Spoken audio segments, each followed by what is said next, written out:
Video शुरू करने से पहले चैनल को सब्सक्राइब कर लीजिए और साथ में बेल आइकन को जरूर प्रेस। 1000 मौतें प्रदेश में इंसेफ्लाइटिस से होती थी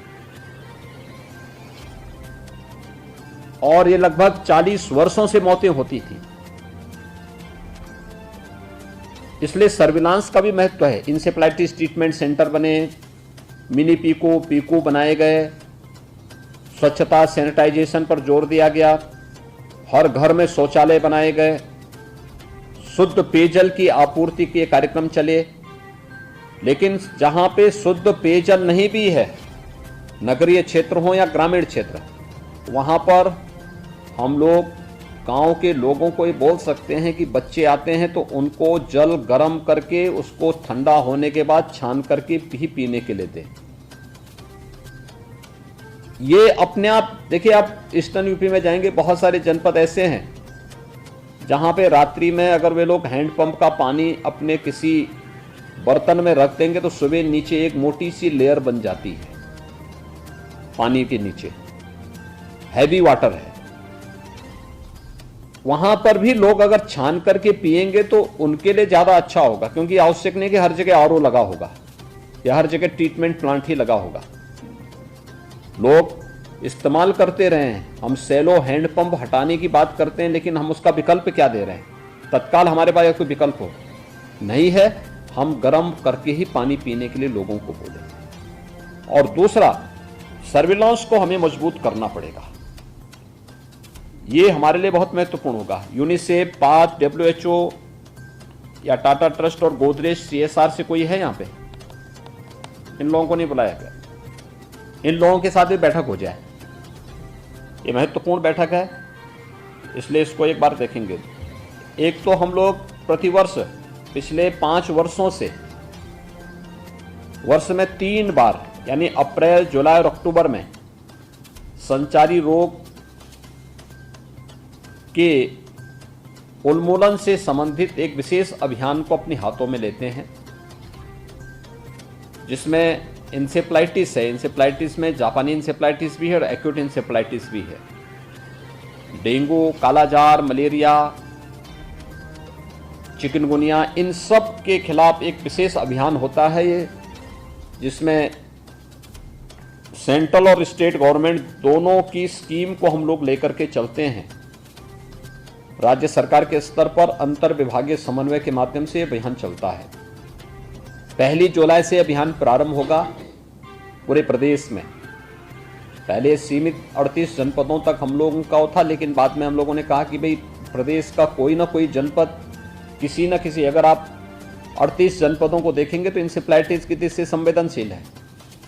लेकिन वहीं अगर आप मध्य यूपी से जुड़े हुए या पश्चिम यूपी से जुड़े हुए कुछ जनपदों को देखेंगे, इंसेफ्लाइटिस आपको कुशीनगर से लेकर के सहारनपुर तक उसके पेशेंट मिलेंगे।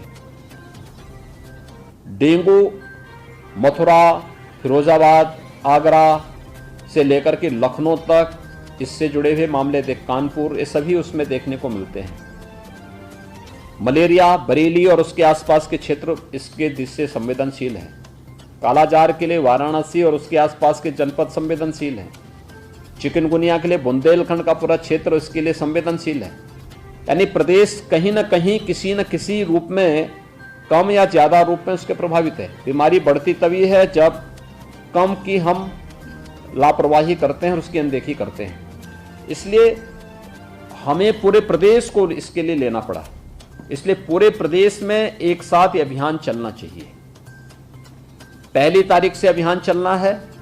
हर जिला मुख्यालय पर, हर तहसील मुख्यालय पर, हर ब्लॉक मुख्यालय पर, हर नगर निकाय, हर सार्वजनिक स्थल पर, ब्लॉक मुख्यालय, चिकित्सालय, इन सभी पर सूचना विभाग, स्वास्थ्य विभाग के साथ मिलकर के बड़े बड़े होर्डिंग्स लगाए, संचारी रोग नियंत्रण से जुड़े हुए उसको लेकर के। इससे कौन कौन सी बीमारियां हैं, इनसे बचाव के लिए क्या सावधानी बरती जानी चाहिए, एक।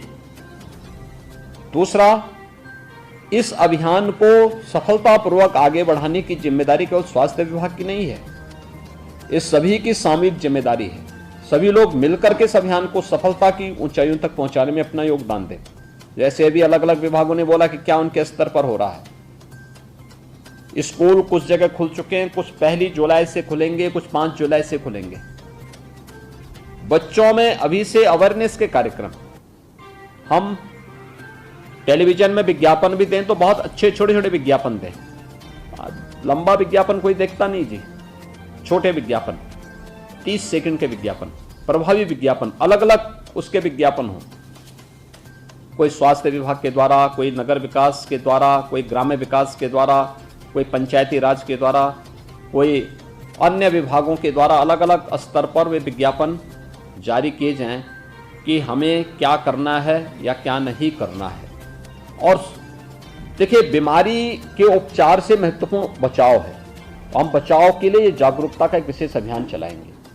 स्वच्छता के लिए बच्चों को स्कूल भी आते हैं, मॉर्निंग जो उनकी असेंबली होती है केवल उसी में बच्चों को इसके बारे में बताया जाए कि भाई अपने नाखून को छोटा करके रखिए, बाल बना करके आइए, स्नान करके आया करें, दातून किया करें, स्वच्छ कपड़ों को पहना करें।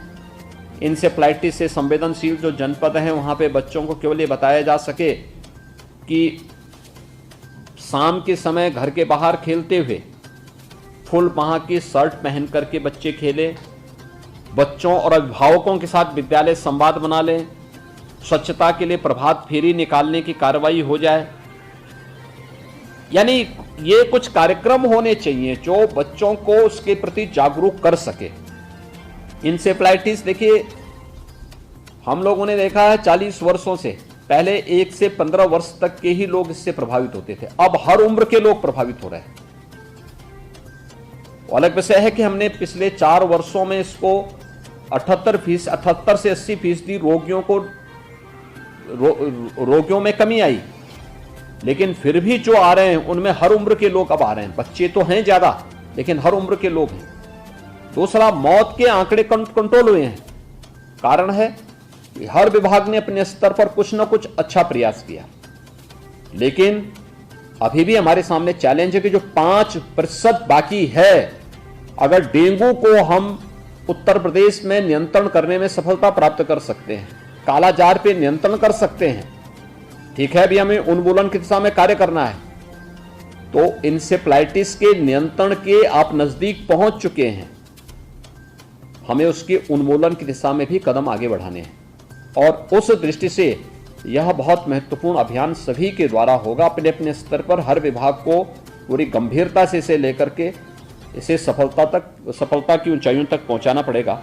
और इसमें UNICEF, path, WHO, Tata trust और गोदरेज CSR से जो सहयोग हमें मिलता है, देखिए संस्थाएं वॉलंटरी हमारा साथ सपोर्ट करती हैं, हमें उन सब का सहयोग भी लेना चाहिए और इस अभियान को सफलता की नई ऊंचाइयों तक पहुंचा करके, देखिए इंसेफ्लाइटिस और संचारी रोग नियंत्रण का हमारा अभियान कोविड प्रबंधन में भी हमारे लिए बहुत उपयोगी हुआ। हमने जिन विभागों को इसके साथ जोड़ा था 2017 में, उन्हीं विभागों को ध्यान में रख करके बड़ी टीम बनाने की बजाय हम लोगों ने कोविड नियंत्रण के लिए पहले टीम 11, बाद में टीम 9 बना करके कोरोना जैसी महामारी को भी पूरी तरह नियंत्रण करने में सफलता प्राप्त की। और देश के अंदर एक अच्छे मॉडल यूपी के द्वारा समय समय पर जो जारी किए गए, ये उसके उदाहरण भी हैं। इसलिए इन सभी कार्यक्रमों पर हम लोग अपने कार्रवाई सभी विभाग एक साथ मिलकर के आगे बढ़ाने का कार्य करें। 1 जुलाई से अलग अलग जनपदों में कार्यक्रम होंगे। कहीं पर प्रभारी जो मंत्रीगण भी जाएंगे, कहीं नोडल अधिकारी जाएं, हर जनपद में कार्यक्रम हो। स्वास्थ्य विभाग के वरिष्ठ अधिकारीगण जनपदों में जाएं, कैंप करें और इसे अभियान के रूप में एक तो लेने की कार्रवाई आगे बढ़ाएं। दूसरा, 1 जुलाई से लेकर के अभी स्कूल चलो अभियान को सफलतापूर्वक बेसिक शिक्षा परिषद भी और माध्यमिक शिक्षा भी दोनों के स्तर पर अपने अपने स्कूलों की स्थिति को ठीक करने की व्यवस्था है। प्रयास ये होना चाहिए कि विद्यालय दर्शनीय होने चाहिए। मैं एक दिन यहीं लखनऊ में एक इंटर कॉलेज का ऐसे चला गया था मैं एक कार्यक्रम में। बहुत पुरानी बिल्डिंग है, लेकिन उसमें बड़े बड़े पेड़ जमे हुए। क्या मतलब है?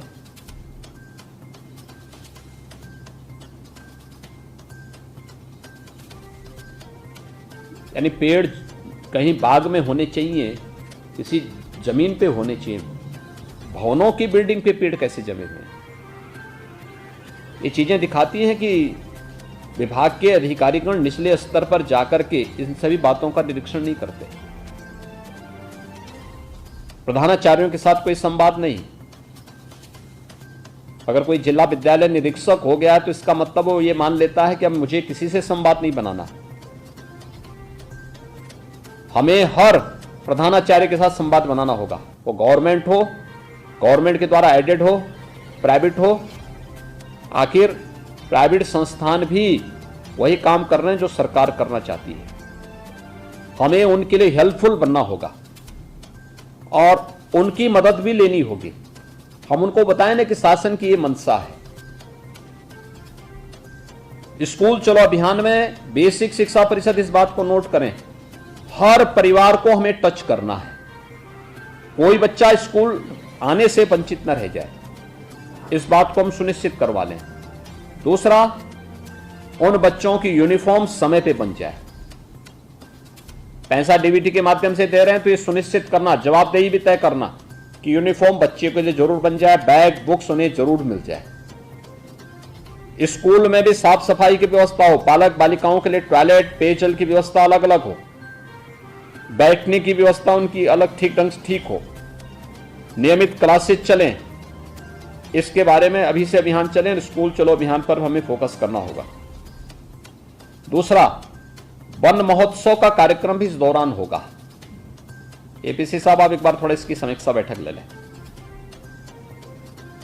अच्छा होगा। 1-2 दिन के अंदर ही लेकर के इसके देखेंगे वन महोत्सव के कार्यक्रम में क्या प्रोग्रेस है। 5 जुलाई को अगर बृहद वृक्ष